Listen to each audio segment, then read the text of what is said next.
Hello and welcome. This is AOTV, and I'm your host, Michael Cups. I'm really excited to have Elliott Tiernan back in the studio today. He's traveled over from the UK, but he's here in person in Dallas. So we'll try to get him out to a rodeo or something like that to show him the local thing. Elliott, do you mind introducing yourself?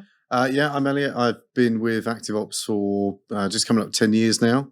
My current role with the company is a product director, but I know our product pretty deeply from obviously my time there and also being a client of ActiveOps. Yeah, exactly. So I think that's an important point. You actually were running operations at one point, right? Yeah, absolutely. Yeah, like a lot of us at ActiveOps. So we're deep-rooted SME knowledge within operations, as well as obviously knowing our products inside out. Yeah. So you and I were in Nashville this week, and Yep. we saw a lot of workforce planners. And workforce planning typically was the call center, but now it's bled into middle office and back office. And so I'm just curious if you had any observations about. Yeah, I mean, the main observation I think of that conference was how many people in that audience put their hands up and said they were thinking about the back office. Yeah. So obviously we're back office specialists. We know our clients, need specific tools and products to manage the back office, and it was really interesting seeing that group of planners who predominantly work in the front office space, how they're moving into the back office and starting to think about the particular challenges of back office. Yeah, and so today, what we want to talk about particularly is a new feature within our ControliQ platform, which is service indicators. Mm-hmm. So can you tell us a little bit about what it is, and then we'll kind of get into. Yeah, absolutely. So one of the key things about the back office is managing what we call work in progress, or you might call it carryover or inventory or backlog. And that's a very specific thing for back office when you think about planning. So we always we cater for that in our products. We can plan for levels of work in progress. But if you know how much work in progress you've got, and you know the history of how much work has arrived in the prior period, you can, believe it or not, predict in your plan what your likely service levels are going to be. So what we're doing with service indicators is creating a plan, not just to meet the work that's coming in and match off the capacity, but to predict for you what the service level will be, and therefore you've then got the confidence that you're creating a plan that meets your service level.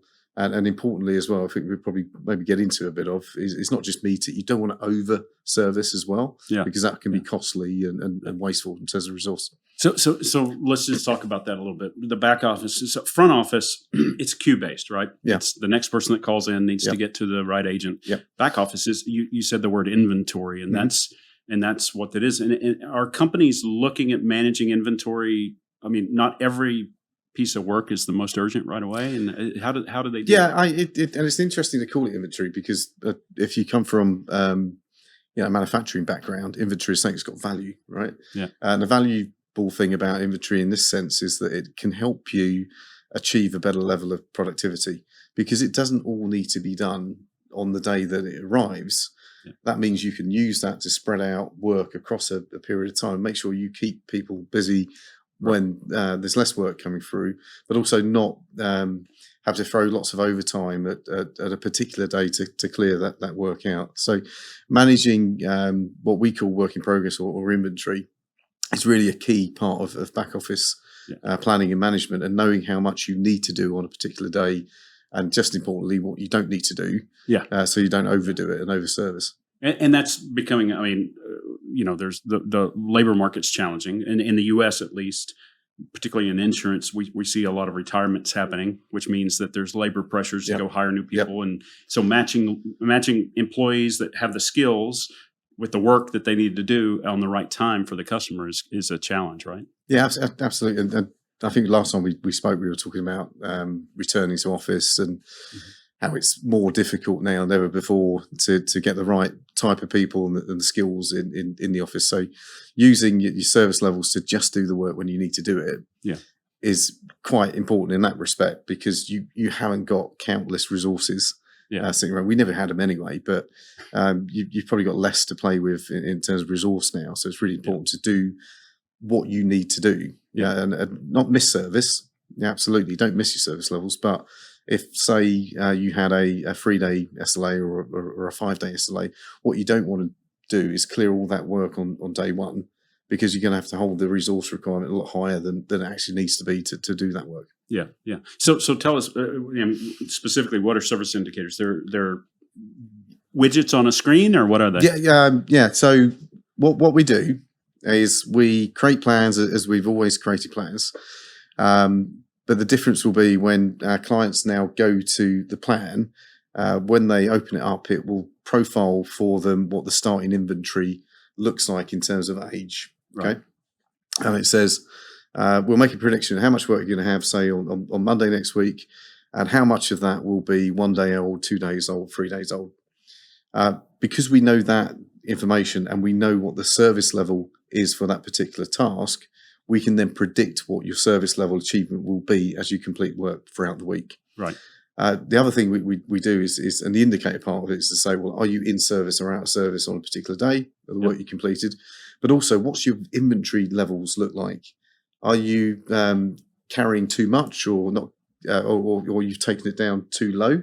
Yeah. And so we give indications of both, are you in service, but also, are you over servicing or not? Right. So that all comes to life in the plan.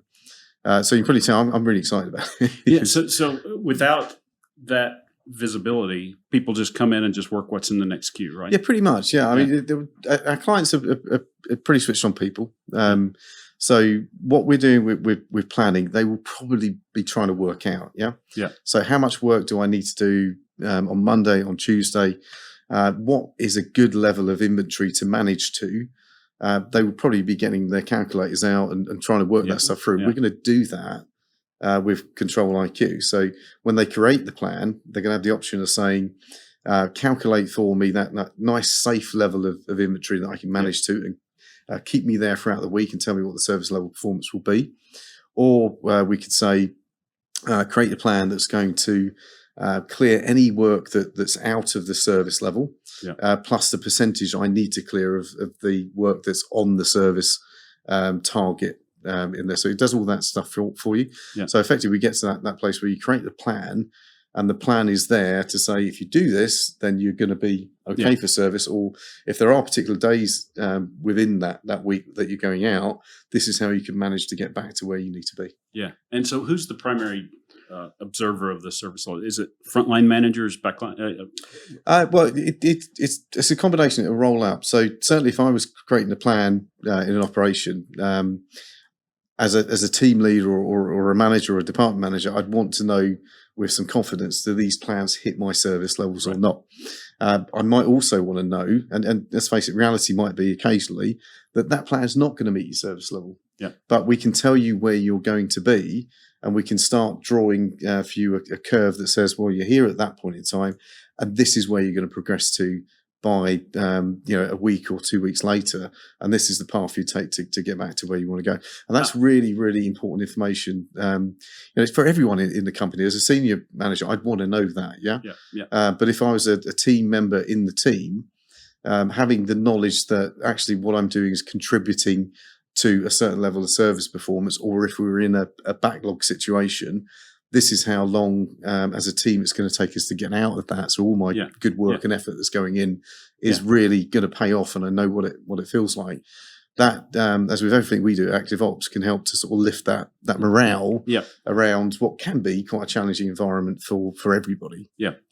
So it's interesting what you said there. And when I first thought of service indicators, I was thinking of in the day service indicators. But what you talked about is actually over a period of longer time. Yeah, absolutely. Yeah. And that's quite common in the back office as well, that you could have service levels that spread over, 5 days, 10 days, 20 days. And you can imagine how difficult that can get when you've got multiple tasks with different periods of time that they could all be done in. So how do you create the plan that sort of meets all that stuff? Right. So we can cater for that in ControliQ. So you can set a specific service level to, specific tasks, and they can be different durations within there. And we also recognise that when you assign a service level for a task, it's quite common to put a percentage achievement on that. So you might say, I need to do 95% within 5 days. And we do that as well. And that helps us do all these calculations of, are you within service or not within service? And, what does your sort of tolerances look like on the inventory levels that you can carry? Yeah, yeah, it's interesting, and I'm going to take you somewhere that you may or may not want to go. But Yeah, we'll see. What's interesting is there's a huge buzz around process mining, process discovery, all of that stuff, right? Yeah. And they want to identify what the process looks like. But what you just said is, once you understand the core tasks, Mhm. there's power in that from a forecasting and service indicator, et cetera. And Yep. I think people overlook that because they want to leap to the fun stuff, which is the process map. But well, this is the fun stuff as well, right? I mean, Yeah. but and I know what you mean, and the more and more we think about, everything we do at ActiveOps, we've got loads of new things, that are being released as we speak and are coming down on the roadmap. The interaction between all these different things is really quite interesting. So we've probably spoken before about smart planning. So how do you use smart planning with the service indicators? Well, actually, we're releasing both of those to the market at the same time. So the plan becomes a very, very powerful thing as it is now. But in terms of a feature in a product, you have a plan that thinks about the different sort of algorithms that could create the forecast of how much work I'm going to receive coming through the door. And then we're taking into account the service levels and thinking about not over servicing. We're rolling all those plans at individual team levels together up at loading boards to help make decisions. We're using alerts and notifications coming down through different channels to get to where you are and where you're working. Yeah. All that stuff becomes very, very powerful. But also you start naturally to think about correlation between different data types, between service performance and productivity. How can we surface deeper insights for businesses, for the senior leadership team, for the process improvement guys that go, you know what? If we went focused over there, this is the impact we're going to have on productivity. This is the impact we're going to have on service. It all starts to come together as one really, really powerful operations tool. Yeah, that's fantastic. Yeah, you're absolutely right. And so, do you want to describe the service indicators, or I mean, I can describe a couple of things actually, because the first thing we're releasing is for planning. So you create a plan, and the plan will take into account what service levels you need to achieve and help you get a view of what you need to do in terms of resources to get there. Where we go next is to then think about all the other aspects and functionality within ControliQ. So we create plans. We also monitor how you're doing in real time for delivery. We compare the plan versus actual, etc. So these are all functional areas that we will now go into and expand on, and the designs we're working through at the moment. So it gets even more exciting when we get to those areas, because we can see the effects of those plans in actions. Now the actual impact of what that means to our clients in terms of improved service performance. And potentially one of the areas that we're thinking might be a benefit is how much capacity have they got locked up in the business through over servicing. So we talk about latent capacity, as you know. This is another area of sort of latency. I don't need to be using all these resources in all this team in this team here, because I'm hitting what I need to do already, and I could redeploy some resources out elsewhere to help out another team. So that's quite an exciting little journey we're going to go on over the next sort of 6 months, 12 months, as it all starts to build out. Oh, that's great, and the innovation is just coming so fast. It's really exciting. Fast, So, all right, I'll ask the very hard question. Okay. I'm a COO of a bank or an insurance company. You pick. Why do I care? Well, we all care about service, and one of the things I used to find when I was in outsourcing. So I'd be creating capacity plans. I know instinctively I've got to use my resources to best effect. But how do I make that connection between managing very efficiently and you achieving productivity targets, utilization targets? How do I now convert that into an achievement of service performance? And that's a really important thing, I think, because the thing I'm probably going to get beaten up for is missing service levels, not necessarily low productivity, because that's not as visible. That's a consequence of missing service or low productivity would lead to Right. missing service. But where would we go naturally from what we're doing already is to start to think about not just the service performance we meet at a task level. Yeah. How do I start stitching that together and think about what we call outcomes, which is more like a process view. Yeah. And that gets into that point you were making about, how do I sort of look at the data that we've got for operations and, be really, really clear about what that means in terms of achieving outcomes as a business. Yeah. The word that comes to my mind, I don't know if it's the right word or not, is certainty. Mm-hmm. So what you're telling to a COO is you have certainty in how you're going to go execute, right? Or if you're a diver, plan your dive your plan, right? Kind of thing. Yeah. So yeah. Interesting. Okay. Yeah. So service indicators are coming out in July. Yeah. Fantastic stuff.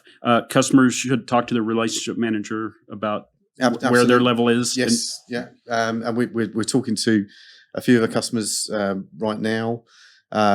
We are really excited about getting out there. I want to get some real life customer experience on it from the conversations that we've already had and what we've shown them. We've already started building some of that back in the product. So I need to be a little bit careful just to slow down a little bit, because every time we look at it, there's an improvement, there's a slightly different way we could do it, and all that stuff's going to come. Yep. But we're really keen to get it out there, get that use, get that feedback. Take our customers with us on the journey as we design the next pieces of the functionality, and we're learning every time we do that. Yeah. Yes, everyone's got a slightly different take on it, but we're getting such great feedback at the moment of what we're showing them. Yeah, it's really encouraging. It's just giving us that confidence. And the test bed is amazing. It's thousands and thousands of back office workers Oh, yeah. around the globe. Yep. With data that just feeds into our engine. So it's fantastic. So thank you very much for being here, Elliott. Great to see you again in Texas and even Nashville. Yeah, and definitely Nashville. And always enjoy hosting you, and you're welcome anytime. So thank you. Thanks, Mike.